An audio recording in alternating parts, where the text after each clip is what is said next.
in the quiet temple town of Erode, South India. On December 22, 1887, a boy was born under a sky thick with stars, and something deeper, something older, numbers. His name was Srinivasa Ramanujan. To his family, he was a quiet child with large, thoughtful eyes. To the world, he would become a mystery. A man who claimed his mathematics came not from logic, but from the goddess Namagiri, who whispered theorems to him in dreams. His father, K. Srinivasa Iyengar, was a clerk in a sari shop. His mother, Komala Tamil, was a singer at the local temple, steeped in devotion and tradition. They were Brahmins, members of the priestly caste, but poor, living in a single-room house with a thatched roof and earthen floors. Yet in that simplicity, something extraordinary grew. Not wealth, but wonder. At age 5, Ramanujan was sent to the local school, where he learned Tamil, Sanskrit, and basic arithmetic. But he didn't just solve problems. He saw patterns. While other children counted on their fingers, he noticed that 1, 2 plus 3, plus n equals n times 1, 2, not because he was taught it, but because the numbers spoke to him. He filled his slate with equations, erased them, rewrote them, as if correcting a conversation. At 10, he borrowed a copy of a synopsis of elementary results in pure and applied mathematics by G. S. Carr, a dense, outdated textbook filled with 5,000 theorems, stated without proof. To most students, it was impenetrable. To Ramanujan, it was a key. He devoured it. He didn't just memorize the results, he rederived them, extended them, and discovered new ones. By 12, he had mastered trigonometry. By 13, he was investigating Bernoulli numbers and Euler's constant. But school was not kind to those who thought differently. His teachers, trained in rote learning, grew frustrated. He skipped classes to study advanced math in the temple courtyard. He failed non-math subjects, English, history, Sanskrit grammar, because his mind refused to dwell on anything that lacked symmetry, logic, or beauty. Yet when the headmaster asked him to solve a complex problem in front of the class, he did it in seconds, writing the answer backward on his slate, as was custom. At 16, he won a scholarship to Government College, Kumbakonam, but his obsession deepened. He spent hours in trance-like states, staring at the ceiling, scribbling in notebooks. He claimed that Namagiri appeared to him in dreams, revealing equations on scrolls of light. An equation has no meaning for me, he later said, unless it expresses a thought of God. This was not mysticism as evasion. It was his methodology. In a world before computers, before formal training, he used intuition as a telescope to see beyond the horizon of known mathematics. Then came the crisis. In 1904, he lost his scholarship. He had failed everything except math. His family, ashamed, sent him to live with relatives in Madras. He enrolled in Pashayappa's college, but again failed exams. He survived on rice and lentils, borrowing notebooks, copying theorems by hand. He applied for clerical jobs. He was rejected. He fell ill, possibly tuberculosis or hepatic amoebiasis, and spent months bedridden. Yet even in sickness, his mind raced. He filled notebook after notebook, crimson-covered books, bound with string with thousands of results, continued fractions, infinite series, modular equations. He had no proofs, no references, just truths he knew were true. In 1909, his family arranged a marriage to Janaki Amal, a girl of 10, in hopes that responsibility would steady him. He continued his work, now supporting his young wife and mother with odd jobs grading exam papers, tutoring students, working as a clerk for the Madras Port Trust. He began sending his discoveries to mathematicians across India. Most ignored him. One R. Ramachandra Rao, a district collector and math enthusiast, invited him for tea. When Ramanujan arrived, thin, feverish, clutching a tattered notebook, Rao asked him to explain his work. For 2 hours, Ramanujan spoke. He derived elliptic integrals on the spot. He recited pi to 100 digits. He showed Rao a formula for partition numbers so advanced, Rao wept. I knew then, Rao later wrote, that this was no ordinary man. This was a mind touched by the infinite.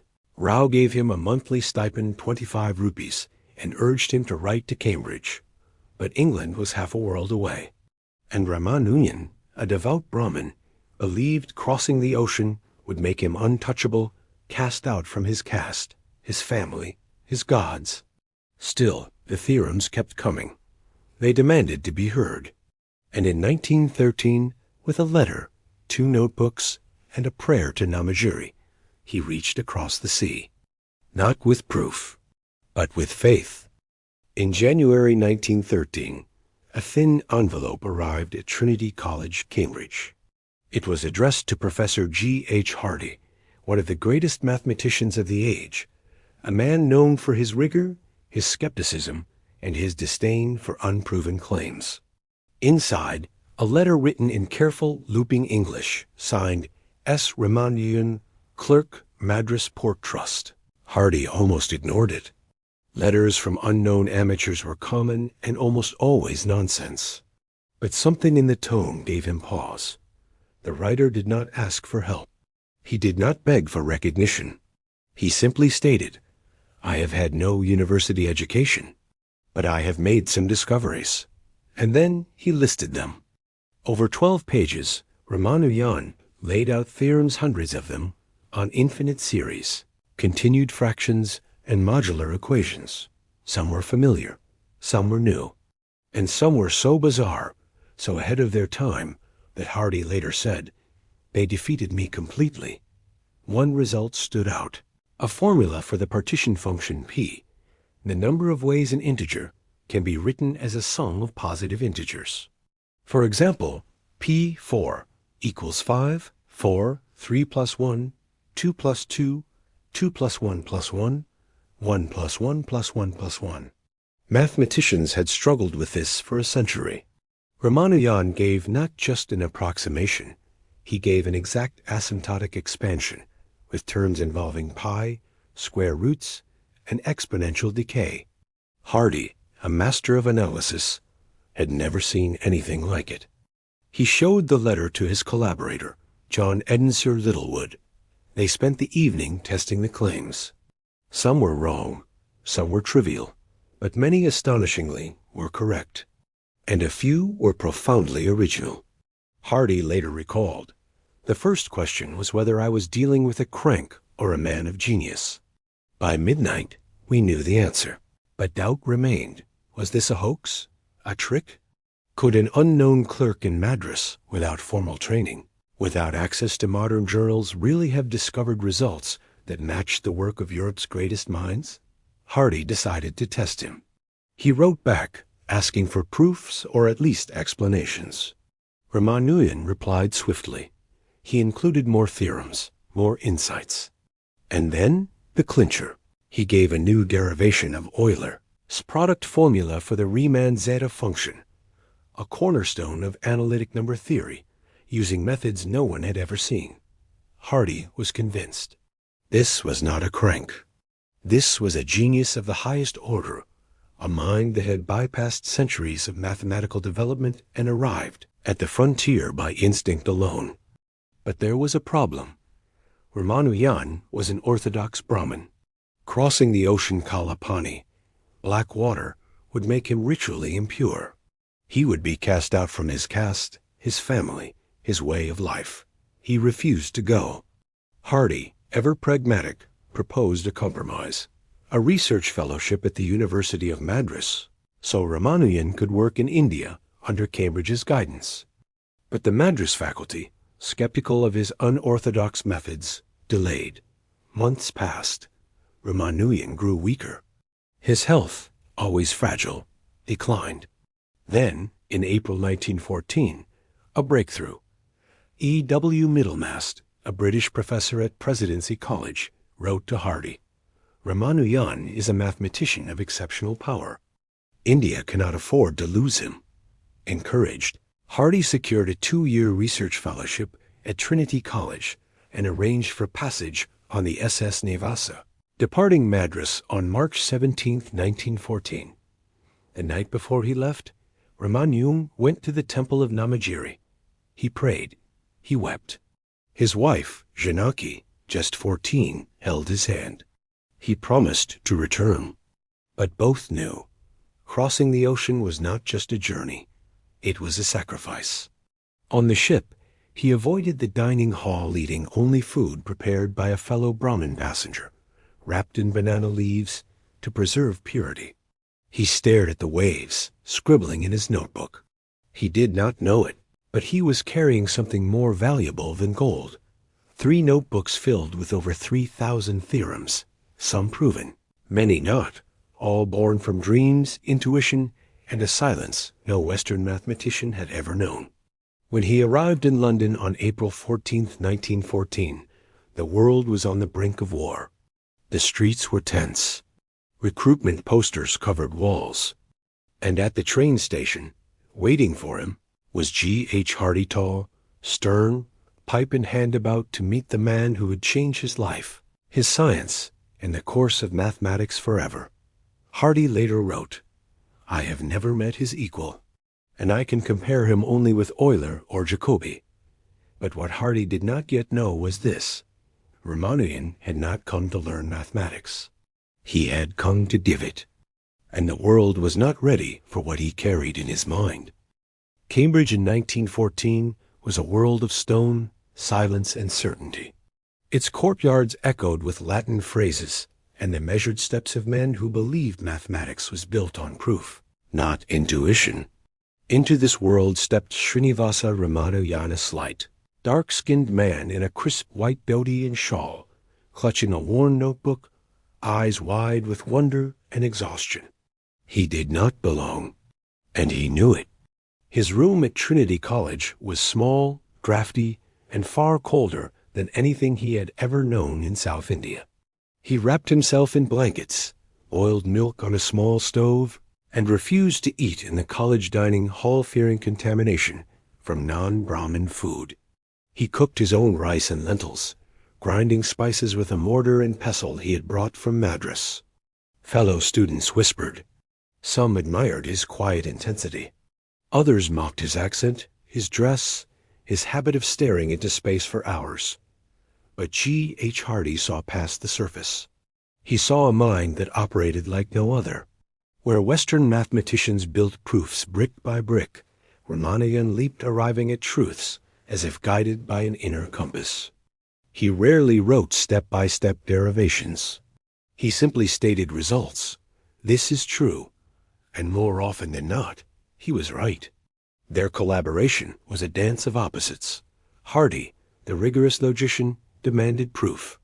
Ramanujan, the intuitive visionary, offered revelation. At first, Hardy tried to correct him, to teach him formal methods, to insist on rigor. But he soon realized Ramanujan's intuition was his rigor. His theorems were not guesses. They were certainties, arrived at through a process no one else could replicate. Hardy later admitted, "I have never met a man who knew so much, yet proved so little." They worked in Hardy's study, fire crackling, rain tapping the windows. Ramanujan would sit cross-legged on the floor, notebook open, fingers stained with ink. He would write an equation, say, a continued fraction converge into pi with impossible speed, and Hardy would spend days verifying it. Often he found Ramanujan had discovered identities known only to Euler, or entirely new ones. One day, Hardy visited Ramanujan in the hospital, another bout of illness, likely exacerbated by the cold, the stress, the unfamiliar diet. As he arrived in a taxi, he remarked, almost casually, "The number of my taxi was 1729, a rather dull number." Ramanujan smiled. "No, Hardy, it is a very interesting number. It is the smallest number expressible as the sum of 2 cubes in 2 different ways. 1 cubed plus 12 cubed equals 9 cubed plus 10. Hardy was stunned. The property was obscure, beautiful, and instantly true. In that moment, he understood. Ramanujan did not calculate. He recognized numbers were not symbols to him. They were friends. Each had a personality, a story, a soul. Yet the world outside was unraveling. War had broken out. Young men marched off to the trenches. Ramanujan, exempt from service due to his health and foreign status, felt isolated, guilty. He wrote letters to Janaki letters that rarely reached her, lost in the chaos of wartime mail. He missed the smell of jasmine, the sound of temple bells, the warmth of the sun on his skin. His health deteriorated. He suffered from persistent fever, coughing, and fatigue. Doctors suspected tuberculosis. Others thought it was hepatic amoebiasis, common in India. But no one could be sure. He refused certain treatments, especially those involving animal products, on religious grounds. He fasted during festivals, even when weak. Still, he worked. In 1915, he published his first paper in the Proceedings of the London Mathematical Society, a landmark work on highly composite numbers. It was dense, original, and astonishingly deep. Mathematicians across Europe took notice. In 1916, he submitted his magnum opus on the partition function P(n), a paper that solved a problem mathematicians had wrestled with for over a century. Using a blend of his own intuition and Hardy's analytic methods, he derived an asymptotic formula so precise, it stunned the field. It was not just correct. It was elegant. That same year, Trinity College awarded him a Bachelor of Arts by research, the equivalent of a Ph.D., making him one of the first Indians to earn such an honor at Cambridge. But the cost was high. He was brilliant. He was celebrated. He was utterly alone. At night, he dreamed of Namagiri. She appeared in a golden light, holding a scroll. On it, new theorems glowed, some complete, some half-formed. He would wake, trembling, and write them down before they faded. He did not know it yet, but his body was failing faster than his mind. And the greatest discoveries, the ones in the lost notebook, were still to come. But first, he would have to survive the war, the cold, the silence, the weight of being a genius in a world that did not speak his language. In the winter of 1916, as snow muffled the spires of Cambridge and the Great War raged across Europe, a quiet revolution unfolded in a drafty study at Trinity College. On a table littered with teacups, ashtrays, and stacks of paper, two men bent over a single equation, one of the most difficult problems in number theory, the partition function Pn. For over a century, mathematicians had tried to understand how many ways a positive integer could be expressed as a sum of smaller positive integers. For n equals 5, the partitions are 5, 4 plus 1, 3 plus 2, 3 plus 1 plus 1, 2 plus 2 plus 1, 2 plus 1 plus 1 plus 1, 1, 1, 1, 1, 1 gives so P5 equals 7. Simple enough for small numbers. But for n equals 100, n equals 1000, the numbers exploded. P200 has over 3.9 trillion partitions. No one had found a formula that could predict P for large N. The problem was considered nearly unsolvable until Ramanujan. He had been fascinated by partitions since his early notebooks in Madras. There, in crimson-covered books filled with his tight Tamil English script, he had listed values of Pn up to n equals 200 by hand. He noticed patterns no one else saw, congruences like P5k plus 4, defined as 0 mod 5, P7k plus 5, defined as 0 mod 7, P11k plus 6, defined as 0 mod 11 deep, elegant truths hidden in the chaos. When he showed these to Hardy, the professor was stunned. These congruences were not just correct, they were profound. They hinted at a hidden structure in the integers, a symmetry no one had imagined. But Ramanujan wanted more than patterns. He wanted a formula. For months, he and Hardy worked side by side, Hardy with his analytical tools, Ramanujan with his intuition. They combined Ramanujan's circle method, a daring idea to approximate sums using complex analysis, with Hardy's mastery of convergence and estimation. In 1917, they submitted their paper, Asymptotic Formulae in Combinatory Analysis. It was a masterwork. At its heart was a formula so precise. It gave Pn to the nearest integer even for massive n. To the untrained eye, it was impenetrable. To mathematicians, it was revelation. For n equals 200, their formula gave 3,972,999,029,388, exactly correct. For n equals 1,000, accurate to over 99.99%. The mathematical world took notice. The London Mathematical Society hailed it as one of the most remarkable papers in the history of number theory. Young mathematicians copied it by hand. Professors lectured on it across Europe. But behind the triumph, Ramanujan was fading. The war had cut him off from India. His letters to Janaki went unanswered or arrived months late, stained with rain and time. He learned his mother was ill. His stipend from Madras was delayed. He lived on borrowed money, eating only rice and fruit to avoid ritual impurity. His health collapsed. In 1917, he was admitted to Matlock Sanatorium in Derbyshire, a former hotel-turned-tuberculosis clinic, perched on a windswept hill. The rooms were cold. The food was bland. Rules for bad cooking. He refused most meals. Hardy visited him, often bringing books, notebooks, and warm socks. He found Ramanujan sitting by the window, wrapped in blankets, scribbling in a new notebook, this one with green covers. In it were ideas more radical than ever. Mach theta functions, Q-series identities, modular equations of order 5, 7, and 13 concepts so far ahead of their time, they would not be fully understood for another 80 years. One day, Hardy asked, "Where do these ideas come from?" Ramanujan looked up, eyes bright despite his pallor. "While asleep, I see the goddess Namagiri. She writes on a scroll. When I wake, I write what I remember." Hardy did not scoff. He had seen too much.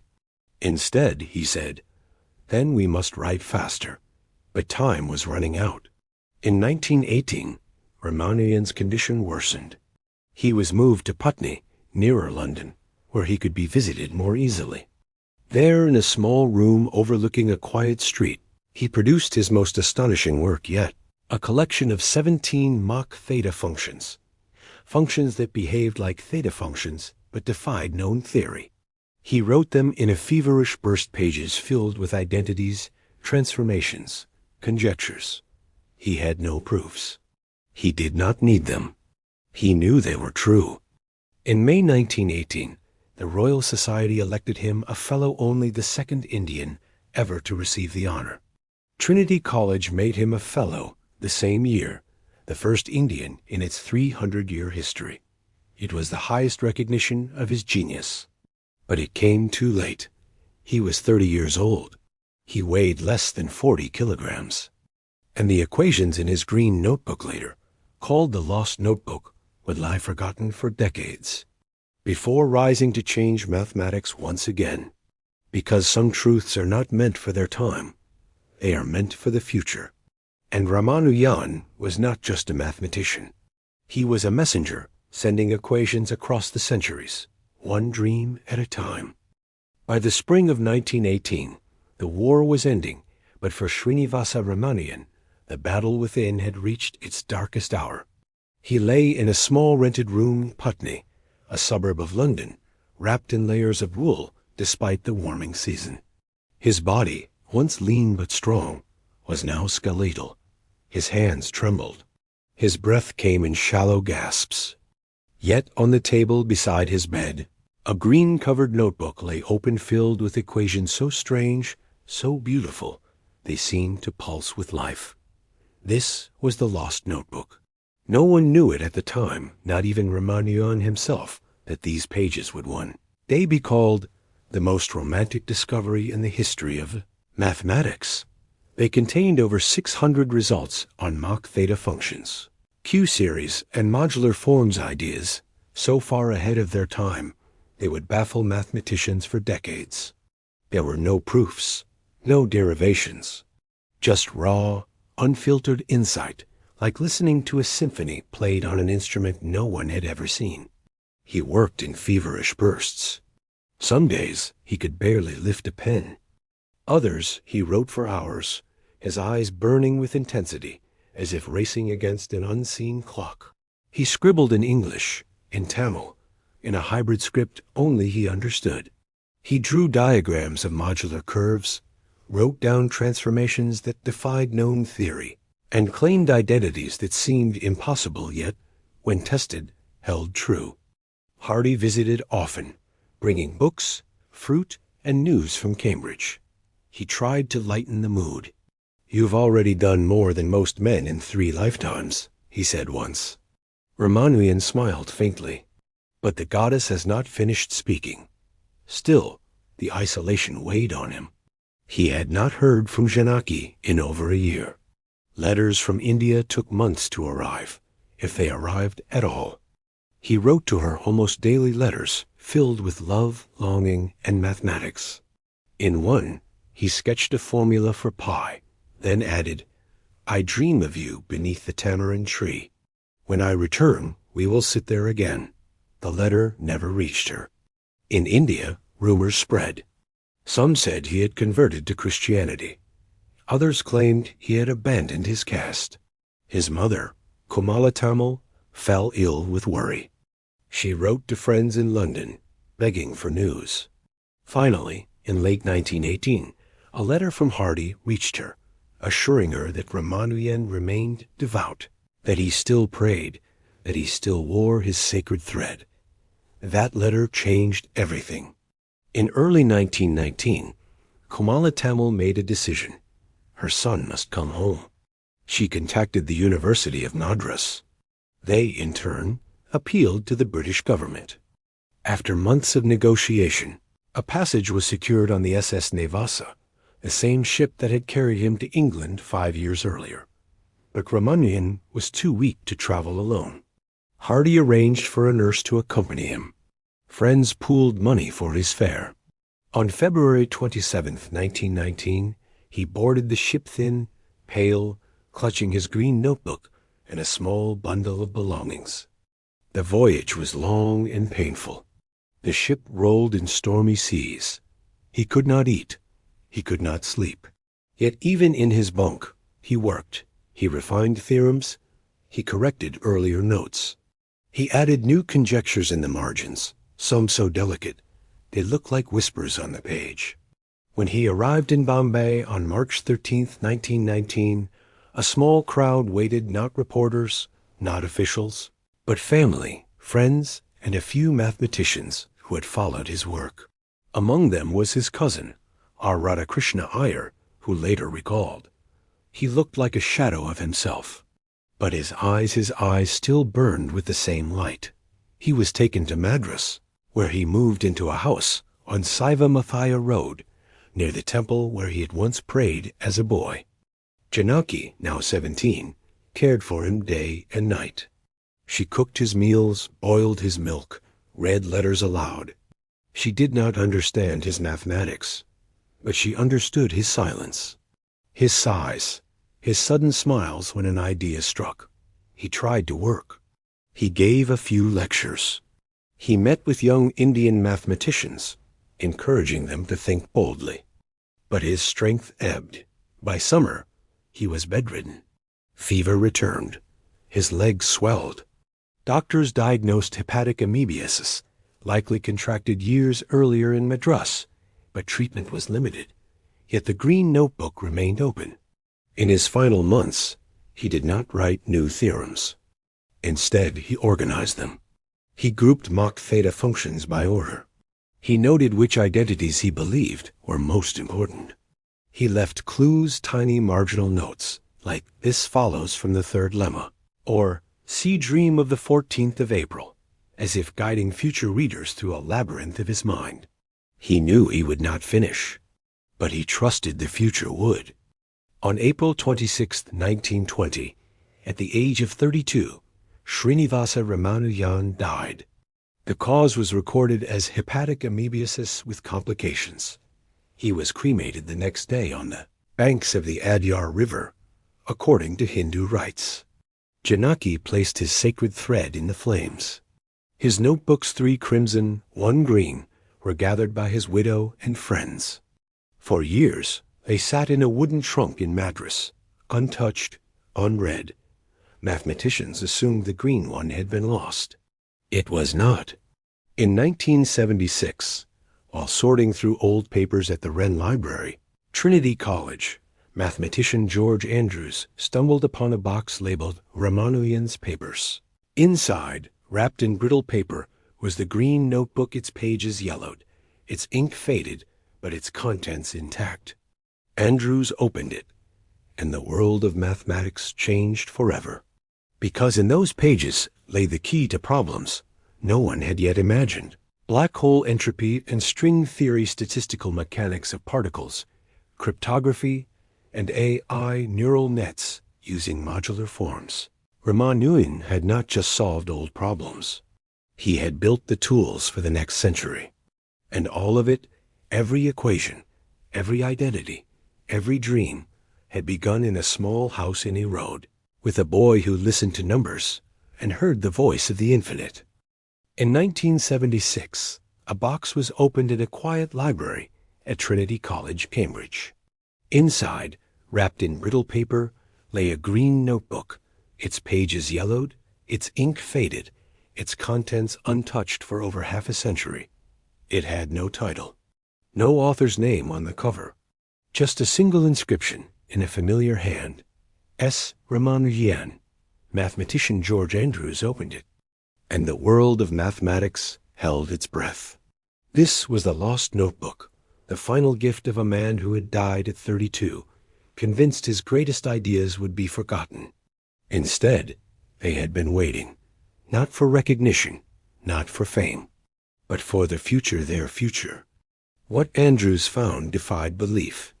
Over 600 theorems on Mach theta functions, objects so strange they did not fit into any known mathematical framework. They behaved like modular forms, but were not modular. They converged where others diverged. They echoed symmetries no one had imagined. At first, mathematicians were baffled.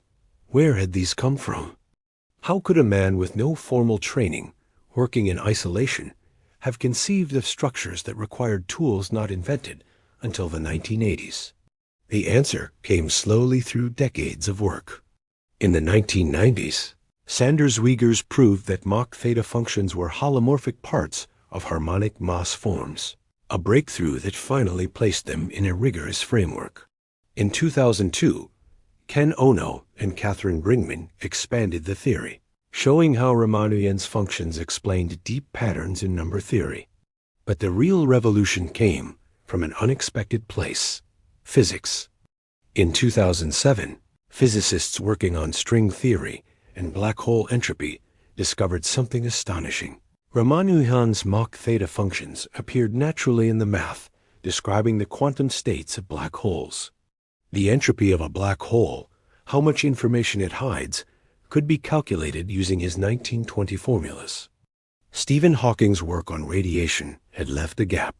Ramanujan, 87 years earlier, had filled it. Then came cryptography. His work on modular equations and continued fractions became essential in designing lattice-based encryption, a cornerstone of post-quantum cryptography, the system that will protect your data when quantum computers break today's codes. And in artificial intelligence, his legacy lives on in unexpected ways.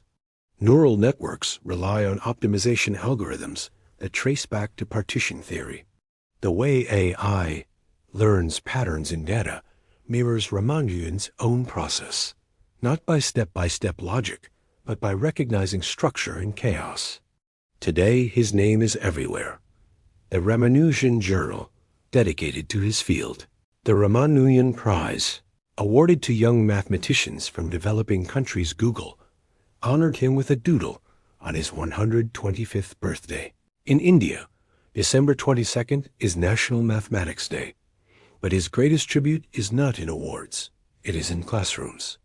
In Chennai, a school for gifted children bears his name. In rural Tamil Nadu, students recite his formulas like poetry. In MIT, Cambridge, and Stanford, professors begin number theory courses with his story, not as a curiosity, but as a call to trust intuition. Because Ramanujan proved something deeper than any theorem, genius does not require privilege. It requires only a mind willing to listen to numbers, to dreams, to the silence between stars. He never used a computer. He never attended a lecture on complex analysis. He never left India except for those 5 fateful years. Yet his notebooks contained formulas used in NASA's Orbital Calculations Quantum Computing Error Correction, AI-driven drug discovery models in 2012, a film, A Man Who Knew Infinity, brought his story to global audiences. Critics praised its accuracy. Mathematicians wept at the scenes of Hardy and Ramanujan at the blackboard, not because the drama was exaggerated, but because it was true. But the most moving tribute came in 2019, when Janaki Ammal, his widow who had guarded his notebooks for 79 years, finally saw one of his conjectures proven. She was 103 years old. She placed her hand on the published paper and whispered, "He was right. He always was." Ramanujan did not seek immortality. He sought understanding. And in doing so, he built bridges across time, from a small house in Erode to the edge of a black hole, to the neural networks shaping our future. His life was short. His suffering was real. But his equations? They are eternal, because numbers do not die. They wait. They whisper. And when the world is ready to listen, they speak in the voice of a boy who once heard the infinite and had the courage to write it down.